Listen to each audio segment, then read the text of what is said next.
사람들은 다양한 것들을 자랑으로 삼습니다.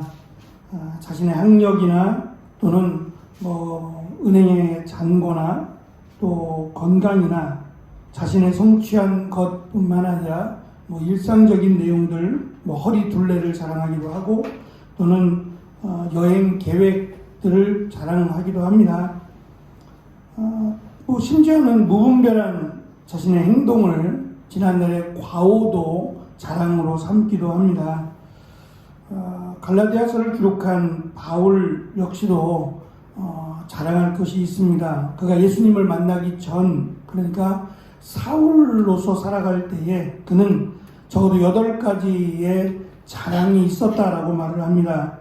갈라디아서 사도행전 22장 3절을 참고하면 그는 유대인으로 길리기아 다소에서 태어났고 그 성에서 자랐다고 자랑합니다. 또한 가말리엘 문화라고 하는 가장 대표적인 율법 학자인데 그 학자의 문화에서 율법의 엄한 교육을 받았다고 자랑합니다. 세 번째는 하나님께 대하여 열심히 있는 자였음을 자랑하고 그리고 이어서 빌립보서 3장 5절과 6절을 참고하면 자신은 8일 만에 할례를 받았음과 베냐민 지파요 히브리인 중에 히브리인임을, 율법으로는 바리새인임을, 열심으로는 교회를 받게 했고 율법의 의로는 흠이 없는 자였음을 자랑합니다. 이처럼 8가지나 그는 자랑할 것이 있는 사람이었습니다. 그런데 우리가 오늘 읽은 6장 14절에 보면 자랑할 것이 없다고 말합니다. 그리고 오히려 그리스도의 십자가만을 자랑한다고 그는 고백을 합니다. 말씀드린 것처럼 십자가라고 하는 것은 로마인들에게는 거리끼는 것이고 유대인들에게는 저주였다고 말씀을 드렸습니다. 그런데도 그리스도의 십자가만을 과거에 자신의 8가지 또는 그 이상의 많은 자랑거리를 마치 배설물과 같이 여기고 십자가만을 자랑으로 삼겠다라고 하는 것은 그가 예수님을 믿는다라고 하는 것을 전제로 하고 있고 그 믿음이 십자가에 달리신 그 예수님이 단순히 능력이 없어서 또는 그가 죄를 지어서 십자가에 달린 것이 아니라 그가 우리의 죄를 대신하여 십자가에 달려 죽으셨음을, 그리고 그 십자가 복음의 가치를 알기 때문입니다. 심지어 그것을 이해하지 못한 사람들은 사도 바울을 향해서 너의 지식이 너를 미치게 했다고까지 설명을 했습니다. 정상적인 사람의 생각은 아니라는 거죠. 십자가를 자랑한다.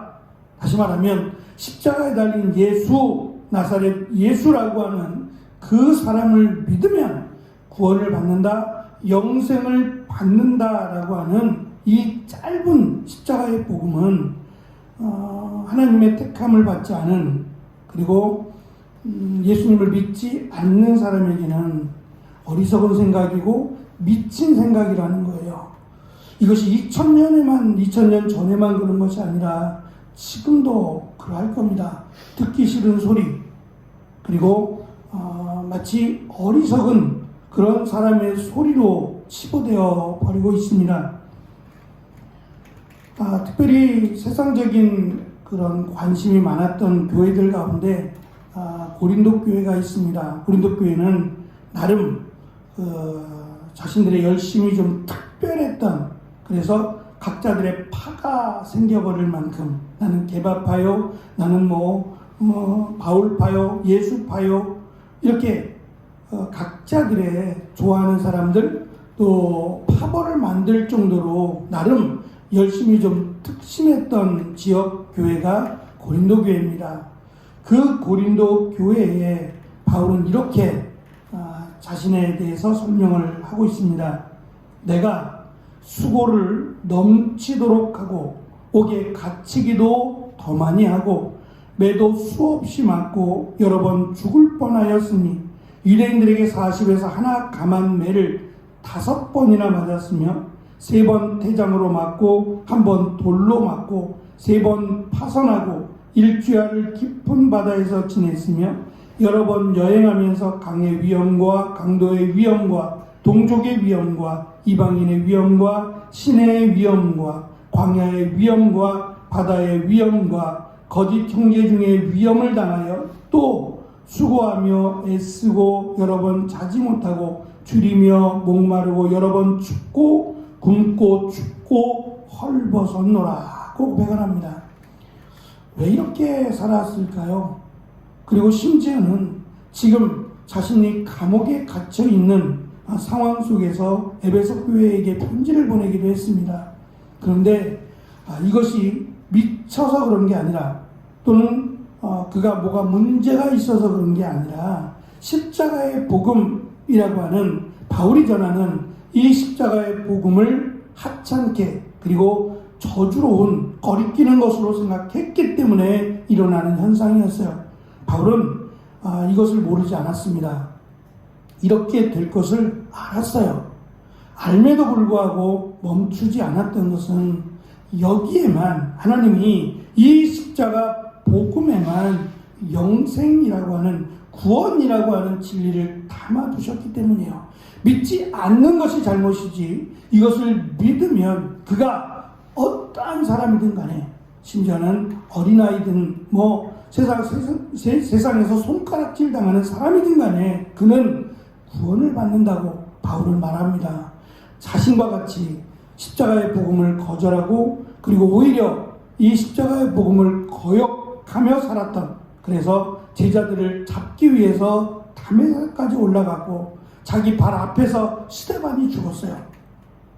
죽여도 되느냐라고 물었을 때에 자신이 죽이라고 한 표를 던졌던 사람이 바로 자신이에요. 그래서 스데반이라고 하는 스테파노스라고 하는 이 면류관이라는 뜻인데, 바울은 자신이 쓴 소아시아에 보낸 편지 속에서 이 면류관이라는 단어를 참 안 씁니다. 왜냐하면 스데반이라고 하는 이름과 같은 그 이름이 어쩌면 바울에게는 정말 잊지 못할 상처가 되었을 것이다 라고 학자들은 말하기도 해요. 왜냐하면 그렇게 복음을 위해서 살았던 스데반을 자신이 죽이라고 한 표를 던졌던 장본인이 바로 자신이기 때문이죠. 그만큼 바울 역시도 미친 소리라고 여겨왔고 하나님의 영광을 가리운다라고 생각을 해왔어요. 그런데 예수님을 만나고 나니 이게 하나님의 가장 큰 은혜임을 알게 됩니다. 하나님의 나라는 우리가 생각하는 것처럼 우리의 공로로 들어가지 않습니다. 어느 누구도 하나님의 나라에 들어갈 자격이 없습니다. 안타깝게도 이 땅에서 성공을 했던, 부자가 되었던, 사람들로부터 존경을 받든 어떠한 상황이 돼도 구원이 없습니다. 그런데 이 십자가 복음인 예수 그리스도께서, 하나님이신 예수님이 이 땅으로 인간으로 이 땅에 오셔서 우리의 죄를 대신하여 십자가에 달려 죽으시고 부활하심을 믿고 그 믿음으로 의롭게 되고 그 믿음으로 구원을 받습니다.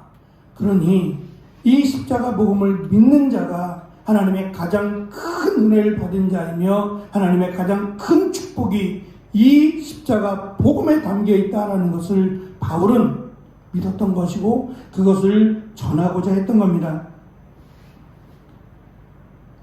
더군다나 그것을 바울은 억지로 어쩔 수 없이 전하는 것이 아니라 그것을 전함으로 말할 수 없는 핍박과 고난을 받았지만 오히려 그것을 예수님께서 마치 십자가를 영광으로 받으신 것처럼 바울은 영광으로 받았어요. 복음을 위한 고난, 복음을 위한 수치와 모욕, 심지어는 죽음을 영광으로 삼았습니다. 저는 그것을 믿음이라고 생각합니다. 우리 찬송가에는 아이작 와츠라고 하는 작사가가 이러한 내용의 가사를 썼습니다. 갈라디아서 6장 14절, 우리가 읽은 이 말씀을 배경으로 해서 지은 시라고 할 수 있습니다. 주 달려 죽은 십자가, 우리가 생각할 때에 세상에 속한 욕심은 헛된 줄 알고 버리네. 죽으신 구주밖에는 자랑을 말게 하소서. 보혈의 공로 힘입어 교만한 마음을 버리네. 못 박힌 손발 보온이 큰 자비 나타내셨네. 가시로 만든 면류관 우리를 위해 쓰셨네. 온 세상 만물 가져도 주 은혜 못다 갚겠네. 놀라운 사랑 받은 나 몸으로 재물 삼겠네. 라고 하는 가사의 내용입니다. 이것이 십자가 복음을 믿는 자의 고백이라고 할 수 있을 겁니다. 2023년 7월달 후반기를 우리는 시작하면서 십자가 복음이라고 하는 주제로 전교인 새벽 기도회를 시작했습니다. 십자가를 찾지 않는 세대, 사랑의 증거인 십자가, 능력의 십자가, 승리의 십자가, 그리고 자랑스러운 십자가라고 하는 제목으로 우리는 말씀을 나누었습니다. 저는 딱딱하고 어쩌면 성공주의를 지향하는 이 세대에 맞지 않는 말씀 같기도 합니다. 하지만 이 말씀이야말로 하나님께서 우리에게 주신 축복의 말씀이라고 생각했습니다. 왜냐하면 여기에 영생이, 여기에 구원이 담겨 있기 때문이에요.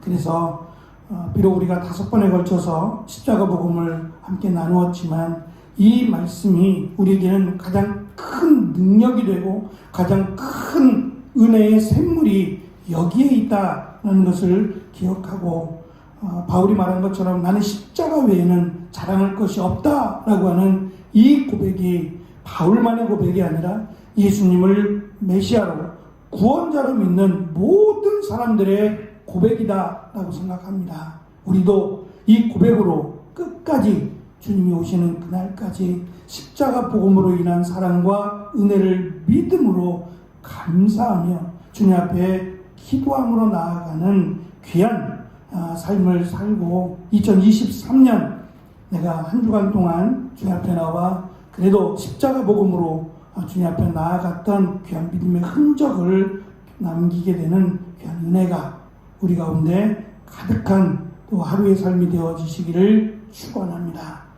기도하겠습니다.